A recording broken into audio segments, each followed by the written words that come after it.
सोचो आपने एक सपना देखा, अपना खुद का घर, पैसा जोड़ा, बैंक से लोन लिया और एक अच्छा सा फ्लैट भी बुक कर दिया और फिर अचानक एक दिन आपको पता चलता है कि आपका वो प्रोजेक्ट अटक गया है।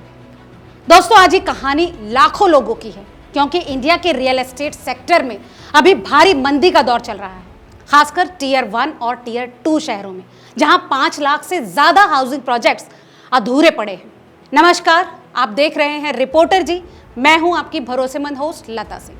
दोस्तों, भारत का रियल एस्टेट सेक्टर फिलहाल एक बहुत बड़ी मुसीबत से गुजर रहा है। खासकर टीयर 1 और टीयर 2 सिटीज में हालात काफी खराब है। ऐसा कहा जा रहा है कि 5 लाख से ज्यादा हाउसिंग प्रोजेक्ट्स यहां अधूरे पड़े हैं। इन अधूरे प्रोजेक्ट्स का सीधा असर सिर्फ बिल्डर्स या फिर इन्वेस्टर्स पर नहीं, बल्कि सबसे ज्यादा मार आम लोगों पर पड़ी है, जिन्होंने अपनी पूरी जिंदगी की कमाई इन घरों में लगा दी और अब ना तो उन्हें घर मिल रहा है और ना ही उनका पैसा वापस मिल रहा है। तो अब सवाल ये उठता है कि आखिर रियल एस्टेट सेक्टर की इस मंदी के पीछे कारण क्या है। आज की इस रिपोर्ट में एक एक करके समझेंगे इस पूरी समस्या की जड़ के बड़े कारण। दोस्तों, इस लिस्ट में पहला आता है आर्थिक सुस्ती या फिर लिक्विडिटी क्राइसिस। दरअसल देश की इकोनॉमी में सुस्ती आई है। बैंक्स और फाइनेंशियल इंस्टीट्यूशंस ने लोन देने में सख्ती बरती है। इसका सीधा असर बिल्डर्स पर पड़ा है और वो अपनी कंस्ट्रक्शंस जारी नहीं रख पाए क्योंकि उनके पास पैसे की कमी हो गई है। इसका दूसरा बड़ा कारण है रेरा का सही इस्तेमाल न होना। साल 2016 में आया रेरा यानी रियल एस्टेट रेगुलेटरी अथॉरिटी। इसका मकसद था बायर्स को सुरक्षा देना ताकि ट्रांसपेरेंसी बनी रहे और घर समय पर मिले। लेकिन दोस्तों, असल में कई बिल्डर्स जो पहले से ही प्रेशर में थे, रेरा की सख्त गाइडलाइंस को पूरा नहीं कर पाए। इसका नतीजा ये हुआ कि बहुत सारे प्रोजेक्ट्स अधूरे में रुक गए।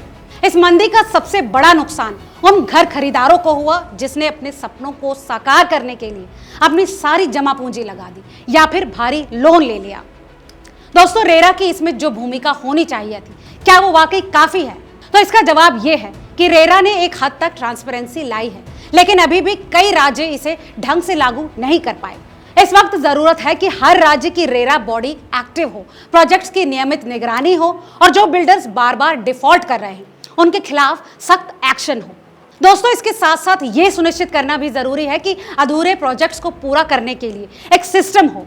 इसके लिए केंद्र सरकार ने साल 2019 में रुके हुए प्रोजेक्ट्स को पूरा करने के लिए एक कदम उठाया था, स्माइल फंड लॉन्च करके। इसका मतलब है special window for affordable and mid income housing. दोस्तों, इस फंड का मकसद था जो प्रोजेक्ट्स अधूरे हैं लेकिन उन्हें पूरा किया जा सकता है, उन्हें मदद दी जाए। लेकिन ग्राउंड लेवल पर इसका इंप्लीमेंटेशन काफी धीमा है। बहुत सारे एलिजिबल प्रोजेक्ट्स ऐसे हैं जहां तक ये फंड अभी तक पहुंचा ही नहीं। दोस्तों, अब सवाल ये उठता है कि आखिर इस परिस्थिति से निकला कैसे जाए।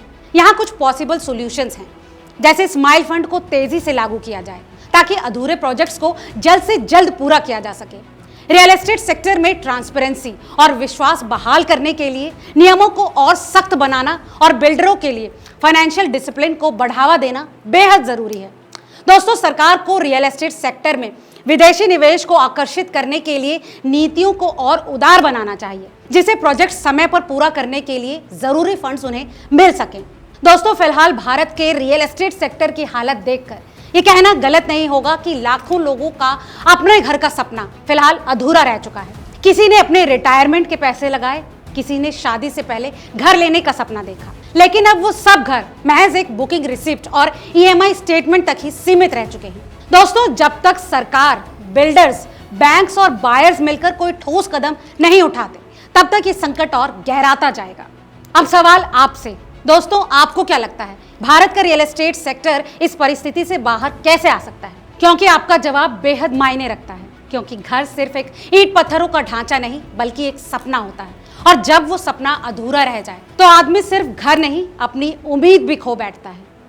आज के लिए फिलहाल इतना ही। ऐसे तमाम और रियल एस्टेट से जुड़ी खबरों के लिए देखते रहिए रिपोर्टर जी। बहुत बहुत शुक्रिया।